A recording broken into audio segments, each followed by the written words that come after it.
Welcome to MiConvert. In this tutorial, I will show you how to convert code files to DWG format, completely free and online.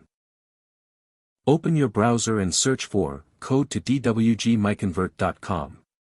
Click on the first result to go straight to the converter. You are now on the code to DWG converter page. The interface is clean and easy to use. Let's upload a file. Click the Choose File button. A file picker will open. Select the code file you want to convert, then click Open. Your file is loaded and ready. You can see the file name, size, and destination format. Click Convert now to start the conversion. The conversion is in progress. You can see the progress bar moving. This usually takes just a few seconds. Done. Your file has been successfully converted.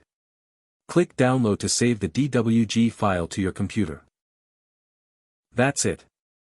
Visit MiConvert.com for more free conversion tools. Subscribe for more tutorials. Thanks for watching.